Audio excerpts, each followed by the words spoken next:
L'any 2009, l'IEP va celebrar la primera edició dels premis amb l'objectiu de reconèixer persones, entitats, empreses, col·lectius i administracions que treballen a favor de la cultura penedesenca i retre'ls homenatge. Es tracta d'uns premis bianuals que s'entreguen durant la Festa de la Cultura, que aquest any es celebrarà a Vilafranca coincidint amb la capitalitat del 2015. Estan repartits en 4 categories: el Santiago Rossinyol de les Arts, l'Emili Giral de Recerca, el Teresa Besora de Divulgació i el Pau Casals de Trajectòria. Els premis hi estan convocats 47 municipis penedesencs de les 3 comarques i poden presentar candidatures, persones, entitats o administracions. No està previst que una pròpia persona es presenti per ella mateixa, sinó que algú l'avali, no?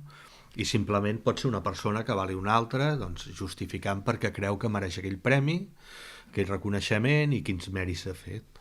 No? Normalment recollim unes 40 candidatures en global, n'hi ha algunes que són una mica que n'hi ha 12 o 13, n'hi ha altres que n'hi ha 7, però bueno, la mitjana és d'unes 10 per cada un dels espais, i és a partir d'aquestes candidatures que el jurat decideix, és a dir, el jurat no pot incorporar cap nom ni res, només pot decidir sobre aquestes candidatures que s'han presentat, no?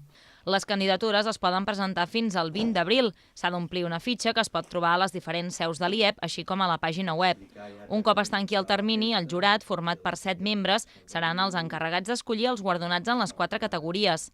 Els premis s'entregaran el 8 de maig durant la Festa de la Cultura, que es farà a l'Auditori de Vilafranca i que també coincidirà amb la trobada dels centres d'estudis dels Països Catalans.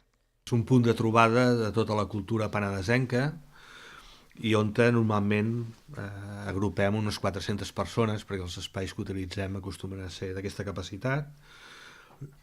En aquest cas coincidirà amb la capitalitat de Vilafranca i coincidirà amb uns actes que es diuen Recercat, que és la trobada de centres d'estudi de tots els països catalans, que es farà a Vilafranca aquell cap de setmana. A banda del reconeixement públic, el Premi Físic és una escultura de Xavier Cuenca titulada La dona fulla i que va ser creada expressament per a aquests guardons. L'assistència a l'acte és lliure, però cal inscripció prèvia que es pot fer trucant a l'IEP o bé enviant un correu electrònic a secretaria@ieppenedesencs.org.